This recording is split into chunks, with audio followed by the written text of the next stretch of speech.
বাংলাদেশ থেকে কোনো তরুণ যুবক ভূমধ্যসাগর সাঁতরিয়ে পাড়ি দিয়ে ইউরোপে যাওয়ার জন্য চেষ্টা করবে না, অথবা অ্যামাজনের জঙ্গলের ভিতরে দিয়ে জীবন বাজি রেখে টার্জান ভিসা নিয়ে আমেরিকাতে ঢোকার চেষ্টা করবে না। আমরা বাংলাদেশকে এমন একটা উচ্চতায় নিতে চাই, এবং সেই উচ্চতা হবে এরকম: আমাদের শিক্ষা, আমাদের চিকিৎসা, আমাদের অর্থনীতি, আমাদের ব্যবসা বাণিজ্য, আমাদের সংস্কৃতি, স্থাপত্যকলা, এই সব কিছুর জন্য। আমরা গতকালকে আপনি আমাদের স্টুডিওতে আসবেন, এই জন্য আমরা একটা মতামত চেয়েছিলাম। একজন গণমাধ্যম কর্মী একটা মতামত করেছে যে আমি তাজুল ভাইয়ের কাছে ব্যক্তিগতভাবে জানতে চাচ্ছিলাম। ওনার নাম হচ্ছে হাসান সাইদুল। যে তাজুল ভাইকে আমরা একসময় জানতাম বিএনপির আইনজীবী হিসেবে, পরবর্তীতে দেখলাম যে সে জামাতের আন্তর্জাতিক অপরাধ ট্রাইব্যুনালে কাজ করছিল, এবং সর্বশেষ উনি এবি পার্টিতে যুক্ত হয়েছিল। পরবর্তীতে আপনি অ্যাটর্নি জেনারেল হওয়ার পর এটা পদত্যাগ করে যুক্ত হয়েছিলেন। আসলে তাজুল ভাইয়ের রাজনৈতিক আদর্শ কী? যদি এটা আপনার ব্যক্তিগত প্রশ্ন চাইলে অ্যাভয়েড করতে পারেন, আপনারা চাইলে উত্তর দিতে পারেন। আমার রাজনৈতিক আদর্শ হচ্ছে বাংলাদেশ। আমি বাংলাদেশকে একটা অনন্য উচ্চতায় বাংলাদেশ উঠুক, বাংলাদেশ সকল নাগরিকের জন্য একটা দেশ হোক, সকল নাগরিক এখানে মুক্তভাবে কথা বলতে পারুক, সকল নাগরিক মনে করুক এই দেশটা আমার, প্রত্যেক নাগরিকের যোগ্যতা অনুযায়ী কাজ পাওয়ার অধিকার থাকবে, মত প্রকাশের স্বাধীনতা থাকবে, অবাধে বিচরণের স্বাধীনতা থাকবে, সমালোচনা করার স্বাধীনতা থাকবে, প্লাস এই দেশের সামাজিক নিরাপত্তা এমন সুদৃঢ় হবে যে বাংলাদেশ থেকে কোনো তরুণ যুবক ভূমধ্যসাগর সাঁতরিয়ে পাড়ি দিয়ে ইউরোপে যাওয়ার জন্য চেষ্টা করবে না, অথবা অ্যামাজনের জঙ্গলের ভিতরে দিয়ে জীবন বাজি রেখে টার্জান ভিসা নিয়ে আমেরিকাতে ঢোকার চেষ্টা করবে না। আমরা বাংলাদেশকে এমন একটা উচ্চতায় নিতে চাই, এবং সেই উচ্চতা হবে এরকম: আমাদের শিক্ষা, আমাদের চিকিৎসা, আমাদের অর্থনীতি, আমাদের ব্যবসা বাণিজ্য, আমাদের সংস্কৃতি, স্থাপত্যকলা, এই সব কিছুর জন্য দুনিয়ার সব দেশ থেকে অতীতের মতো শতবর্ষ আগে, কয়েক শতাব্দী আগে বাংলাদেশে যেমন ইংরেজ, ওলন্দাজ, ডাচ, ফরাসিরা এই দেশে এসেছে, আবার দুনিয়ার মানুষ এই দেশে আসুক বাণিজ্যের জন্য, অর্থনীতির জন্য, শিক্ষার জন্য।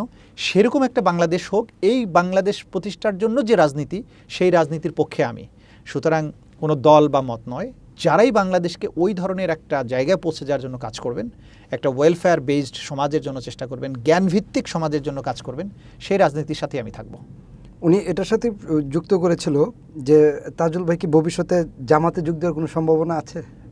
অদূর ভবিষ্যতে আমি কোনো দলে যুক্ত হবার সম্ভাবনা নেই।